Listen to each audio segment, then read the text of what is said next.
नमस्कार मित्रांनो आपल्याला आज जायचं आहे श्री साई मंदिर शिर्डी येथे। त्याच्यानंतर आपल्याला जायचं आहे कोंडूदाताला भेटायला। आपण अकोल्याहून आता आलो आहे कोपरगावला। कोपरगाववरून शिर्डी फक्त 20 किलोमीटरवर आहे। आता आपण ॲटोनं शिर्डीला जाऊया।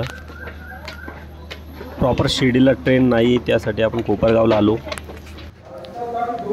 ॲटोने शिर्डीला आल्यानंतर आम्ही पहिले फ्रेशअप झालो। तिथे चेंजिंग रूममध्ये कपडे वगैरे चेंज करून आम्ही दर्शनासाठी निघालो होतो।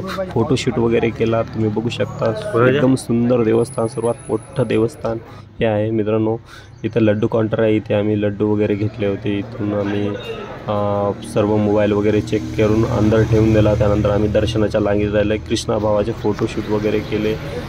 त्या पहिल्यांदा कृष्णा म्हणे आपण नाश्ता करू, मग नाश्ता केल्यानंतर आम्ही दर्शनाच्या रांगेत लागलो। एका हॉटेलमध्ये आम्ही नाश्ता वगैरे केला, तुम्ही व्हिडिओमध्ये बघू शकता की किती छान हॉटेलमध्ये आम्ही नाश्ता केला। साईबाबाचा मूर्तीचा फोटो वगैरे तिथं होता, समर्थ श्री स्वामी समर्थाचा फोटो होता। त्यानंतर आम्ही संस्थानला आल्यानंतर आम्ही तिथे चप्पल वगैरे काढला, मोबाईल वगैरे त्यांच्याकडे जमा केला। त्यानंतर आम्ही दर्शनाच्या रांगेत लागलो। दर्शन झाल्यानंतर आम्ही गेलो महाप्रसादालयाकडे।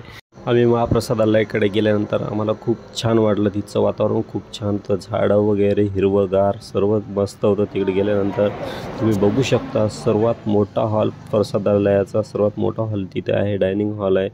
तिथे बसल्यानंतर काही सेकंदातच आमच्यासमोर जेवणाचं ताट आलं। आम्ही तिथं मस्त जेवण वगैरे केलं। तुम्ही बघू शकता खूप छान व्यवस्था तिथे होती।